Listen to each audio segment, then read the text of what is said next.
Internet, let's talk about Wu-Tang and American Saga. This is a show that the great producer of this channel, Curtis Mason, has turned me on to. This is his Patreon review. I am in love with his show. Before we get into it, I want to say that this is probably the thing that is most specific to me that I had somehow never heard of. This show has gotten a number of Emmys. This show is exactly my wheelhouse. This show is on Hulu, and I somehow hadn't heard of this. So thank you to Curtis. This would have missed me altogether. This is a show that's currently airing. This is a show that is ongoing. It's got one final season. So seasons 1 and 2 are on Hulu right now. Season 3 is the final season of the show, wrapping up the story. It is so rare that I find something I love this much that is still ongoing that I hadn't even heard of. There's a lot of shows I've got pins in. There's a lot of shows that I'm really excited to start. It's rare that it comes completely out of nowhere. So Curtis Mason, thank you, thank you, thank you. Now, as we do reviews on this channel, I try to give a couple minutes of thoughts without spoilers. Then I get into my notes about the show that I take while I'm watching it, and that is spoiler full. So if you haven't seen the show, here's a couple minutes of just general thoughts. It is a really beautiful, beautiful thing to see music you love, especially music from your childhood, come together. It is a rare thing that usually is only happening in documentaries or archival footage, but now in this age of biopic, we are getting to see these beautiful dramatizations of these moments, but they're not always as well acted. They're not always as given such reverence. This show has cast some of the best actors I've seen on TV, a lot of unknowns I hadn't discovered yet, and gives the dramatization the right impact. This is a show that's blending crime thrillers with music. This is a show that's talking about a very important formative time in American culture, telling stories that aren't normally told, that are finally being told, while also giving you enough pop culture awareness and relevance to keep even people that aren't necessarily as interested in some of those stories motivated and going forward. If you like Wu-Tang, this is you can't miss this. This is something that you cannot pass. This is such a beautiful story. It is 10 episodes. I believe both seasons are 10 episodes. I don't want to read the titles of the seasons too, so I haven't looked yet, but I believe they're both 10 episodes at an hour each. So we're talking 20 hours, and I assume 10 for the third as well. So 30 hours really breaking down and dissecting the insanity of how impactful this group is to not just music, but to the current culture in this country. What hip-hop did in the 80s, 90s, 2000s to a point, and its influence cannot be overstated. And what Wu-Tang did for hip-hop cannot be overstated. And there's so many stories that were told incorrectly from the wrong voices, especially at that time, that is really beautiful to see here. Now, what this show does, I think best, is it doesn't villainize any one side of a story. There are so many protagonist, antagonist, antagonist, protagonist. There are so many sides to every story, just like in real life. You are endeared to people that you think are the villains. You're endeared to people that you think are supporting characters. There are so many characters juggling screen time, but they give you, with these 10 hours, so much time. One episode has one lead, another episode might have another. There is a main lead in Bobby RZA, and it is that dude is just absolutely incredible. There is no weak link of performance in this. I'm so impressed with every single actor in this show. The only one I knew beforehand was Shameik Moore. I'm a big fan of Shameik Moore. If you haven't seen Dope, I highly recommend Dope. He also is the voice of Miles Morales and Into the Spider-Verse. He's the only one I recognized. I realize in hindsight, I recognize a couple people from like Judas and the Black Messiah, Moonlight, some other roles, but I hadn't put them together, so I IMDb'd it. The only one off my head I recognize was Shameik Moore, and he's one of the two main leads. This show is incredible. Seeing music be born, seeing the creative process, seeing the world at that time, seeing a world that I've never been exposed to, will likely never be exposed to, and hearing an authentic take on that story, seeing how closely in my research after watching the first 4 episodes that RZA is involved in this production, it is just all incredible. So those are my spoiler-free thoughts. I'm going to dive into my notes. Now, if you are aware of my channel, you know with the Patreon tier, I usually do 2 hours worth of content. So a movie or 2 hours worth of TV show. Now, Curtis is a very special case because he isn't just a Tater Top member, he's actually a producer of this very channel. He is at the top tier of the show, and he joined that in December. So instead of doing 2 hours, I was like, you know what, Curtis, you're a producer. I'm going to make the time. I'm going to carve out the time. We're going to do 4 hours this month and then 3 and 3 so I can do the full 10 hours of the show. So at the producer tier, I was like, let's do 3 hours. And to make up, we're going to do 4 for this top. So this is 4 hours worth of the show, the first 4 episodes. Next month, we're going to do 3, and then we're going to wrap out the season the following month. And then I'm going to talk to Curtis about season 2. We're going to figure it out. But this show is incredible, and that's thanks to Curtis. That is the end of my spoiler-free conversation. If you want to go into this show knowing as little as I did, if you're a Wu-Tang fan and don't want to know the basis for anything, that is your 5-minute mark. Get the fuck out of here. I'm going to dive into my notes, which do involve spoilers. And if you've seen the show, please let me know what you think of these notes. Please let me know what you think of this review. If you haven't seen the show, again, get out of here. But I do recommend it, and then come back and leave a note in the comments. Also in the comments, let me know your favorite Wu-Tang song. Let me know your favorite member. I feel like in 2022, there are more Wu-Tang songs than people realize are Wu-Tang songs, unless you're like actually in hip-hop scene. But they're hugely influential, and this show is staggering. I gotta say off the top that seeing them assemble Bring the Pain was just such a special moment. So, into my notes for Curtis Mason. Anyone watching this, thank Curtis Mason. I'm so glad to discover this show. Episode 1 of season 1 of Wu-Tang and American Saga. All right, love Shamik in A Harder Role. Immediately torn between where my loyalties lie. So immediately, we're 5 minutes in, I'm already like, what is this? How do I decide? I love that. I'm immediately so invested in that. It endears you to so many characters so quickly. Again, first episode I'm saying this, and I'm writing these notes in the episode. It only gets more and more complicated, just like in real life. No one thinks they're a villain. Everyone's just trying to survive. Everyone's trying to get by. And this show handles that really, really well. Feels real, if a tad melodramatic, not in the situations, but sometimes in the directing and editing, but it puts you in the world quick, so I understand why episode 1 needs a little bit of melodrama. Now, that's not a negative. This is a positive in this case. There are moments in the editing that feel a little bit much, but I do think that endears you to the show a lot more quickly. I do think it gets you in love with these characters a bit more quickly, so I'm glad they went with those choices, but I think if handled, this took very precise choices. If anyone else had done this, any other actor, any other director, any other editor, I could see it falling apart. So it walked that line, but it did it very, very fucking well. It handled it deftly with that tricky tone. Except our lead who we quickly know to side with, especially with the brutal flashback. So I said it's tricky to know who to side with. I do feel like with Bobby, we do know immediately who to side with. But again, we in the next episode find conflict even there. Music, tone, pacing, world building, immersion is all top notch. So many personalities. I can see how this show is a full 10 hours times 3 seasons already. Again, I'm theorizing. I don't know if the next one's 12 or 16 or something else, but I can see how the show would run 30 hours. And I love that this first season is 10 hours of me being immersed in this world already. Oh shit, somehow Shamik being homeless really surprised me. This very, very charismatic, charming character. They do a really good job like subverting expectations. This show really turns you on your head quite a bit. Characters that you think survive and not survive, and characters you think are well-to-do in this world and in this situation, people that you think are in power. They do a really good job balancing all the expectations and subverting them a lot. Genuinely tense and unsure how it was going to go during the drum kit theft scene. There's a scene in the first episode, near the end of the first episode, that actual tension, actual like fucking Michael Mann Heat-esque tension with a drum kit. Like there's so much on this. You feel the hunger, you feel the want, you feel the rough, you feel all of it. And this drum kit scene was just fucking beautiful. The Bumblebee / Homecoming kid is crushing it too. I couldn't really, I'm like, why do I know this kid? There's a kid in episodes 1 and 2. Again, we're getting into spoilers. I warned you. He's only in 1 and 2. That I was like, this fucking kid, I know him, but he's not playing the type he usually does, or that I'd been exposed to. I'd only seen him as Bumblebee. I'd only seen him in Homecoming, where he's playing like a funny comedic relief. In this, it's comedic relief, but with a harder edge.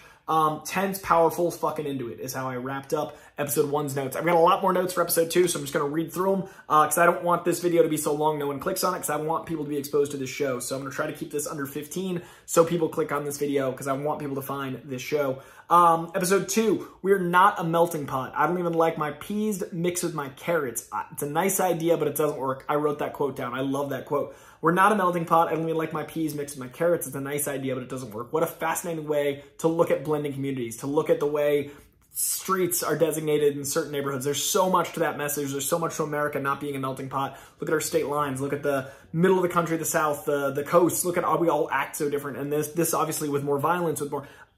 There's lots to dissect there. It's a really beautiful message. It's scary, it's sad, beautiful.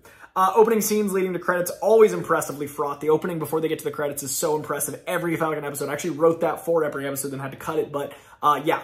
Animated sequence somehow worked. Very impressed with that change in tone, how much information they got across in that animated sequence, and how, like, it was just great. Oh shit, young Divine gonna get smacked up.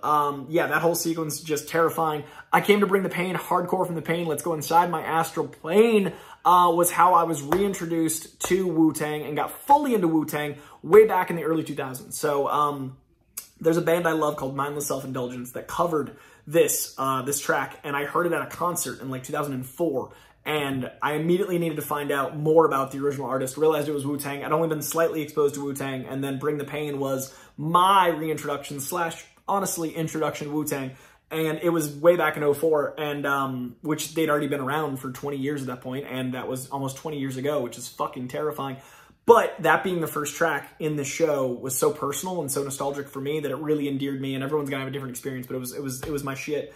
In a glance, we know he's afraid of getting killed by his own gun. Shameik is so great in this. Everyone is. I love Shameik's acting in that scene. I love the way that gun is used in each of the episodes it's used. Even the selling scene of it later is really impressive. That gun, it has its own arc and its own story, and every single character has their own beautiful arc. And there's so much going on in the show. We as the audience knew, but you don't wear one-of-a-kind sneakers with a mask. That's why I didn't know he was in the show, because he's not going to last long. So as soon as I saw those sneakers, I knew that was his death sentence, because they're one of a kind, which means something's about to happen. And then he wore a mask, and then he got killed in those sneakers. And it was great setup, great writing, really smart. I'm sure it's based on a true story, but it was like, fuck, we as an audience, or me, myself, knew that shit happens. It's fuck. No, the kid actually did it legit. He got the drum kit. That broke my heart. They got to be able to get more. So it broke my heart that he couldn't buy the drum kit. That guy, that other Mobb Deep, like, who, you know, worked with Tupac, like Mobb Deep's a huge rapper of the time. Took out all the equipment, bought all the equipment. He did it legit. He was trying to get the thing, but they got to be able to get more. And then he gets the floor model. Now with the floor model, he doesn't get the instructions, so he's got to learn it. So you're seeing the intelligence of Bobby, you're seeing the capability of Bobby, you're seeing all these things. You're so endeared to this kid so quickly with really clever writing and world building. Hearing Bring the Pain come together is so rad. Yeah, that was a moment for me. Holy shit, tension is fucking real this episode. It stays fucking real. Every episode is tension, but this is the first time I was like, palm sweaty. That Molotov cocktail scene with B.O.B. listening to the mixtape is just fucking, like, holy shit, that entire sequence. You've got Shameik on the outside, you got him on the inside, you really care about their friendship, you care about everyone involved in that scene at this point. You learn to even care about someone else's parents in episode 4, like, you really get everyone in this. They are so good at making you care about both sides. They gave Dude a room, so Shameik is now put up, but that causes some cost later on. Oh shit, he's getting a guarding spot. He's now a live-in. Now they own him, so it looks like a gift. It's actually a curse. And he gets more and more wrapped in the world. That's how people, you know, get wrapped up in these things, is those moments. And it's really smart. We saw the homeless. We felt for that. Now we see how he gets further, you know, dragged into this. But he's got a bed and a roof. Tricky. I see why he chose what he chose. Obviously, that's what you choose. Oof, the return broke me. Now he's got to return the drum kit. He's trying to get his brother out. Again, you care about everybody, and that return really, really hit me. Shoes kid's gonna get got. He was too charming, and there it is. Oh shit, that was it. As soon as I wrote that, he's talking to the Italian mafioso guys. I wrote that then, and then literally seconds later, we lost him. This show has me completely hooked now. I am all in. Now, I took a lot of notes for episode 2. I tried to cut down on my notes episode 3. Okay, back to less notes episode 3. Episode 3, 2 was too many. Surprise animation. But yeah, so we had surprise animation episode 2. Episode 3, we've got an entire animated almost video game sequence. The video game sequence is a great way to tell the story, great way to tell it quickly, great way to talk about the game that is, I mean, like the rapper, the game. You talk about the game, the rap game, the game of selling drugs, the game of surviving, like the game, and they make a game-ified opening, and it's genius. I love the game metaphor and how they use it here. Really love this building up side characters to more established greater ensemble. Episode 3. Episode 3 just expands even further. This cast is just so good. Also dig that they haven't seen a lot of these folks before. I was saying, like, a lot of unknowns, a lot of actors I don't know that I'm really glad to discover. I want to look up more of their work. I want to expand the actors I know. It's really great to see people in this getting this quality work, getting to show how talented they are. Now I want to investigate more of their work. Love seeing unknowns that are this talented get their time in the sun. I love the community coming together against the dude that killed Jason. I don't know how to say it. I'm so sorry. Jason. and him having to manipulate that love back. Very real life Kingpin. Like, yeah, you have to manipulate your way to stay in power. Like, everyone was against him. He found a way to stay in power very quickly, manipulatively. I mean, Rakim. Everyone's going to go see Rakim and Eric B. Like, Rakim is still one of the greatest to ever do it. Rakim is one of the great rappers of all time. This was Staten Island in the 80s, 90s. Like, that'd be incredible. And the bar, like, all this stuff. That was genius. But like I said, real life Kingpin move. The Shamik scene with the roof over his head going soft is fantastic work from all. That whole sequence is great work from both sides. Again, endearing to everyone. Dude, this rap battle tension is real. Love the different styles and flows of the time represented. There's so many new styles of hip-hop being born at this time, and you get to see so many different styles born. Not necessarily born, but you get to sample so many different styles of hip-hop that formed so many different sounds that we still have impact from today at this one rap battle that capture the sound of then, but in so many different ways. I personally like that sound better than a lot of modern rap. I haven't really been able to get on the SoundCloud mumblecore shit, and this is the hip-hop I dig, so it's cool to hear so many different, like, classic sounds in their foundational stage. RZA's rap is so solid, but way too ahead of its time, and maybe not for that crowd or setting. The show fucking owns. So RZA's rap is beautifully written, beautifully done, beautifully performed, but not for that setting, and there is the silence that follows. Okay, episode 4. I'm not going to make 15 minutes. This is already 16 minutes. I have failed my time goal because I love this show so much and I took too many notes. All right, episode 4. I love how every opening has its own style and special flavor leading up to the opening credits. I've said it almost every episode. Oh shit, badass sister open focus. Now we live with the sister. We live with Dennis this episode. We still have the other characters, obviously, but we're focusing on them. And this episode might be the most like pop, pop, pop, pop, like roller coaster of emotionality, the most dichotomy between bitter and sweet. Show is so good at building up characters while furthering story. You don't never feel like the show isn't moving while you're stuck with people you haven't met. You're stuck with them to move the story forward. You're not missing those people because you've got new people to be endeared to, and they do it so fucking well. The reason most people lose is because they can't see the win right in front of them. I love that quote. It's very real. It's very simple, but I love this soothsayer chess player guy, like this chess master soothsayer. It's a common trope, but I really enjoyed him. Obviously, making music is what he's talking about here, and it's easier said than done, especially in this setting, but it is great foreshadowing, and I love that message. Selling the gun was a brief scene, but it was a great bit of breaking tension. I love that we didn't know it was about to happen. I love that gun has an arc, like I said. I love that whole scene is 20 seconds of greatness. Cutting weed with tea for the Park White Wall Street types. Love that. Love that, love that, love that. I remember in high school, people being sold like all sorts of shit that wasn't actually weed, and that felt very... it was very funny, and I imagine very common, and when you're crazy good THC, no one's going to pay for extra. You're just paying for like whatever you're used to, so that was genius. Much more invested in Shaw and Bobby's friendship already than I would have guessed. We haven't had a lot of screen time with them since that first episode, and then we've had a little moments of tension. They've done a great job with minimal screen time to really build that. I love their friendship. When they're hanging out downstairs again, he wants them to get on a beat. Love that. I'm so impressed with this minimal amount of screen time for how much we are invested in that friendship. Obviously, that's about to be a huge part of the coming together of Wu-Tang. Let's see. Cute little love story flashback heavy up. I didn't expect the love story to be most of the episode. I also didn't expect it to hurt as much as it did as we got into it. Solid focus on subplots. Again, there are no subplots, but at this point, I realize. Love this wide soothsayer chess player. Executioner. This other quote. Quote, pawn behaves like a pawn because he believes it's a pawn. A king rules because he commands power. Both are aspects of the mind. That's real. You obviously can't manifest a higher hierarchy, but you can act stronger and become stronger. You can believe in yourself, and that's going to gravitate things to you. That's going to make other people believe in it. Like, you can't act small expecting to be big. You got to start. So I love the pawns get stuck as pawns, and that's a real problem in every community, in every culture, in every aspect. And it's really hard when people put people down because a lot of times they stay down. So it's something that, like, believing in yourself is so key, and not letting people tell you who you are, and not believing you're a pawn. You're not a pawn. You're what you want to be. Do you want to be a rook? You want to be a king? You want to be a queen? You want to be what you want to be, and then feel it, live it. Love that metaphor. Again, chess soothsayer. This kid playing Bobby Ashton Sanders is incredible. It's the first time I looked him up, and I was so impressed. This kid, it's like some of the best acting I've seen on TV. Oh shit, the mom beat surprised me. It completely got me, even in hindsight with the clues. There was a whole scene of Sweet Apology, and I was still surprised by the mom being hurt. Still surprised by that scene in the tub. That really broke me, really impacted me. Even though I should have seen it coming with all my movie and TV experience, they did it well. Mirror break imagery, bringing together his rough life and protecting her. She's having this beautiful day. She's smart. She's capable. She's outside of this hood world. Or not outside of it, but differently inside it. The broken glass, the shattered imagery, her heartbreak. And then we immediately go back and forth between these really painful scenes. Great way to bring the then and now ep to a bittersweet moment, then back to sweet with a cute flashback, very beautiful. Blue Valentine. Blue Valentine's a Ryan Gosling, Michelle Williams movie everyone should see. It plays with time jumps to make you feel bittersweet. And then you go back to the enemy dude's parents. Now we've met this kid. We don't like this kid. Now we meet his parents and we see a character we've been endeared to be an absolute asshole. Now we like him a little less. But then we go back to them loving each other. Now we're like torn between how much we like Dennis. And then we go back to him actually going to the place of the parents and him being compassionate and listening. And like, we love the parents of this asshole even more.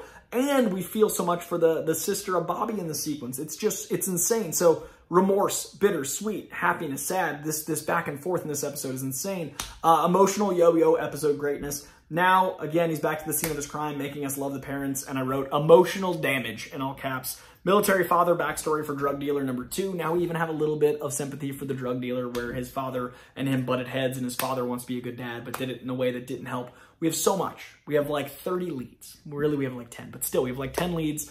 Wu-Tang Clan ain't nothing to fuck with. The show is neither. I'm really, really impressed. I really, really love it. This is thanks to Curtis Mason. I watched all 4 of these. Next month, I'm going to watch 3, and then the last 3. We got 1 through 4, then we'll have 5, 6, 7, then 8, 9, 10. Curtis, you were absolutely correct. The show is incredible. Everyone watch it. If you're watching 20 minutes into this review, you're like a third of the way into an episode. Go watch an episode. It's on Hulu.